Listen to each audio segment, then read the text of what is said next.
ما يبقى إيد أنك فرح سنة ما يبقى إيد أنك فرح سنة حفلتهم قيمة قايلة أو جيك أنت أصلا مسؤولين يعني كل جيب قلنا درين شكاين ملها كوبكرة إذا أن فرح سنة أنتوا أسراكيل إياه دبل إياه اللي سراكيل كيجان مروي يوم مدن يالا رمانتين بقولتم يا فرتاسين كسلامة وقتك النوير دراديس وهكذا وايد دون تريها قيمته والكستب أوسين فافاية سلام كدب وليهم بليد فرحة اللي قيب سبعان عيد ماذا أسلوب الصوماليات ولي لنا هم بليو إذا أنك فرح سنة إني سنة جوردي كونتنات إلهي ندرسي جيل كي مدرس قيب كنا قد إني هم بريد أصدرنا ونكو قيب نجن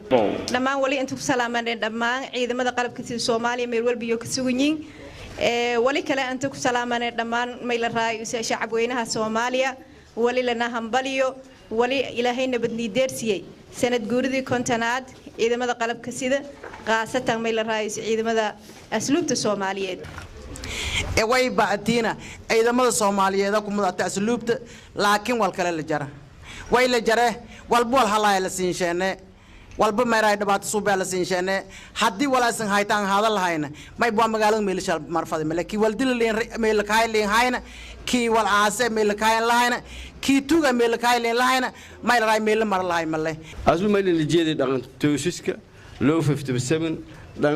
laf dhabarka ciidanka asluubta dawladda way maalintii oo ciidamada galabka sida meelweel baroogan uu ku salaamani way mar lama dadka dhaqan ilaahay ma beesta walwal toosiyay walilanka idiaadisi awshi kaasi kida hadil ki oo al-shabaab daash ay noo walwal dadka toosiyay ciidanka asluubta geeg inta may ku salaamay gudoomiyaha gobolka gudoomiyaha degmada oo xafladda waxaan ku qeybgal laakiin ka qeybgalnay salaamiyay ka qeybgalnay magaceeygi kan xukuumadda waxaan balyo leeyahay dhammaan sareeyaasha saraakiil xigeenada alifleyda dableyda ciidanka asluubta xaasaskooda iyo dhammaan ummadda Soomaaliyeed xuska sanad guuridii kontonaad maalinkii la asaasay ciidanka asluubta Soomaaliyeed oo ahayd 23 Febraayo 1970 runaantii ciidanka asluubta Soomaaliyeed ma ahan ilaaliyaal iyo dhaqan celiyaal iyo barbaariyaal maxabiis ee waxay mar waliba ka qayb qaataan difaacidda dalkan iyo dadkan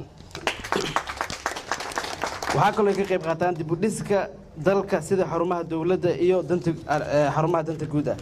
waxyaalaha ay qabtaan waxa kamid ah daryeelka maxaabiista maxbuus kasta oo ku jiro xabsiga oo xurriyadiisa laga qaaday waxa daryeelidiisa iska leh taliska asluubta ama ciidamada asluubta Soomaaliyeed waxa kaloo kamid ah waajibaadkooda waxbarista maxaabiista ku jiro xabsiga waxa waxbaro oo waqti badan galiyo taliska asluubta Soomaaliyeed waxa kaloo kamid ah waxyaalaha ay qabtaan wax soo saarka dalka ay wixii qayb weyn ka yihiin ciidanka asluubta Soomaaliyeed waxa kaloo kamid ah inay ka shaqeeyaan ama ay leeyihiin hanti maguurta ah oo ayaga ay leeyihiin sida beeraha iyo daaraha ay leeyihiin ciidanka asluubta Soomaaliyeed marka waa dareemi kartaan ciidan wax soo saar leh oo maareeya xabsiyada dhammaan Soomaaliya inay yihiin ciidan awoodaas leh mugaas leh in ixtiraam iyo sharaf